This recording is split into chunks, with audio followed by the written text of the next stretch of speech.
시편 55편 1절에서 23절까지의 말씀입니다. 본문에서 다윗은 하나님을 부르며 시를 시작합니다.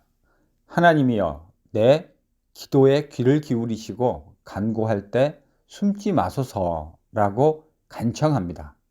자신이 처한 어려운 형편을 외면치 마시고 응답하시고 도와주시기를 간구하고 있습니다. 다윗은 3절에서 그가 고통 가운데 기도할 수밖에 없는 이유를 설명합니다. 그것은 그의 삶에 원수의 소리와 악인의 압제가 가득하기 때문입니다. 원수들이 재앙을 쏟아부으며 강한 적개심을 뿜어내고 있기 때문입니다. 바로 이런 상황에서 다윗은 하나님께 도와달라고 외치고 있는 겁니다. 4절에서 8절은 다윗이 처해 있는 상황 속에서 그의 심정이 어떠했는지를 자세하게 그려주고 있습니다. 마음이 심히 고통스러울 뿐 아니라 생명의 위험마저도 느껴서 두려움과 떨림으로 견딜 수 없는 상황이라고 고백합니다. 죽음의 공포와 전율 속에서 다윗은 비둘기처럼 날개가 있다면 어디론가 날아가서 편히 쉬고 싶다고 생각합니다. 멀리 나라가 아무도 없는 광야에라도 머물고 싶다는 마음이 간절한 것이죠. 사실 생각해보면 여러분, 광야라는 것은 사람이 살 수 없는 땅 아닙니까? 그런데 차라리 광야로 가면 편히 쉴 수 있다고 생각하는 것은 그가 지금 살고 있는 삶의 자리가 얼마나 척박하고 험악한 상황인지를 역설적으로 암시해 주는 겁니다. 다윗은 원수와 악인들이 주는 공포를 견디느니 차라리 그 척박한 광야에 가서 거하는 것이 낫다고 생각한 겁니다. 원수가 만들어낸 광포함을 다윗은 지금 그렇게 표현하고 있는 거죠. 본문에 등장하는 폭풍, 광풍이라고 하는 것은 바로 그 원수가 만들어내는 광포함을 은유적으로 표현하고 있는 겁니다. 사람이 살 수 없는 광야가 오히려 피난처라고 생각할 만큼 지금 다윗이 사는 곳이 험악했음을 이야기했는데 9절에서 11절은 다윗이 사는 성 안의 상황을 자세하게 설명해 주고 있습니다. 본문 개역 개정에 번역되어 있는 9절과는 달리 원문에서는 원수의 심판을 구하는 강력한 탄원과 간구로 시작합니다. 멸하소서 주여, 혀를 잘라버리소서. 다윗은 9절에서 매우 험악한 말들을 쏟아내고 있습니다. 원문의 9절 하반절은 이러한 험악한 말들을 그가 쏟아내는 이유를 설명하는 접속사로 시작합니다. 왜 이런 험악한 말을 쏟아내야 하는가? 그 이유는 성내에 악인들로 인한 강포와 분쟁을 다윗이 보았기 때문입니다.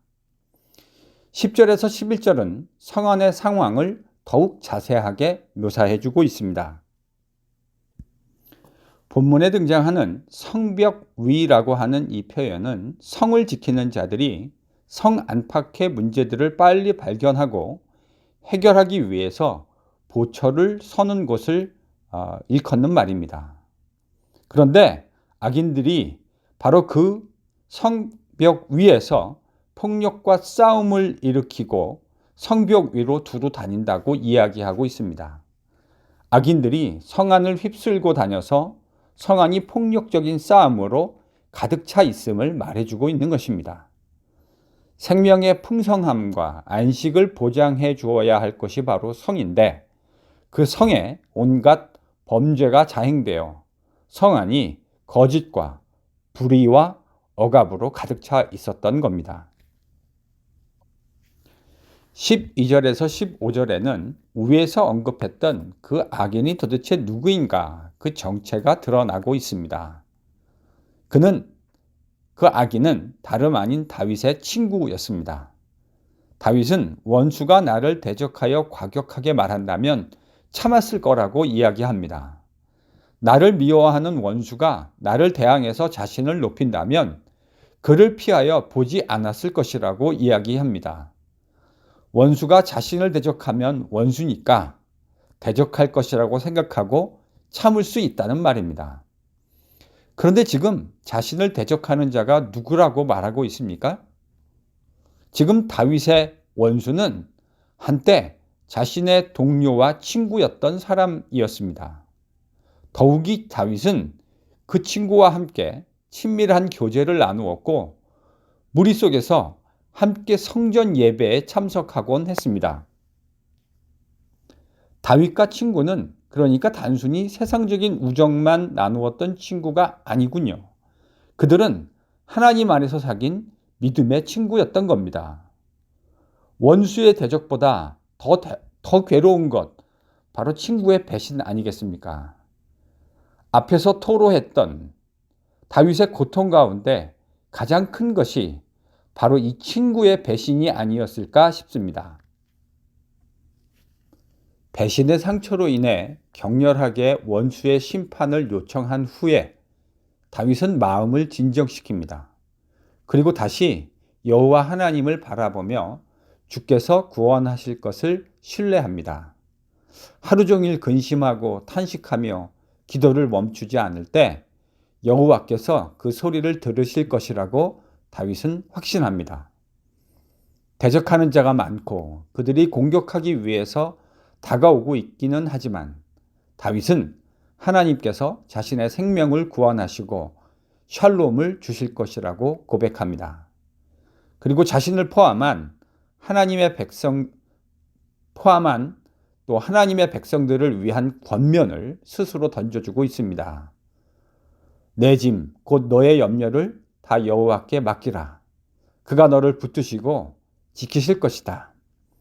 하나님은 의인이 넘어지거나 쓰러지는 것을 영원히 허락하지 않으신다. 자신을 포함한 하나님의 백성을 위한 다윗의 권면입니다. 힘든 상황에 있는 사람들에게 이 말씀만큼 든든한 위로가 또 어디 있을까 싶습니다. 본문에 등장하는 다윗처럼 믿었던 사람에게 배신을 당할 때 느끼는 그 분노를 처리하는 것, 참 쉽지 않은 일이라는 것 저희들이 잘 압니다. 우리가 신문에서 종종 보는 그 끔찍한 사건들이 바로 이러한 상황에서 주로 발생하는 사건들이지 않습니까? 이런 분노 속에서 다윗은 자신의 감정을 하나님 앞에 솔직하게 드러냅니다. 기도를 통해 자신의 상한 감정을 하나님 앞에 토로하고 있는 것입니다. 세상 살아가다 보면 정말 미운 사람들도 생기기 마련이죠. 어제까지만 해도 그토록 가깝던 관계였는데 참 힘들고 어려운 관계가 될 때도 있습니다.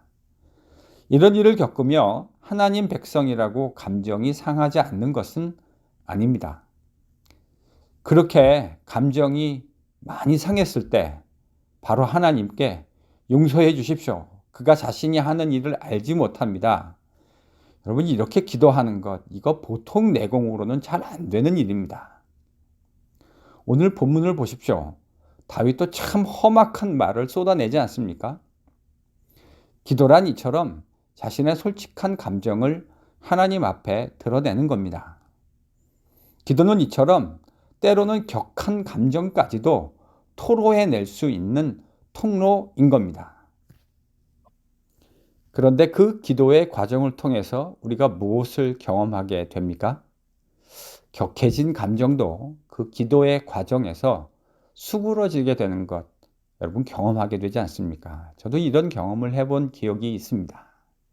그리고 이 모든 일들을 공의롭게 처리해 가시는 하나님의 구원과 능력을 그 기도를 통해서 바라보게 됩니다. 여러분, 혹 세상 살아가면서 가슴이 답답해지는 참 운화가 치밀어 오르는 일들을 경험하고 계시지 않습니까? 그럴 때 먼저 우리는 주님 앞에서 자기 자신을 잘 성찰해 보아야 합니다.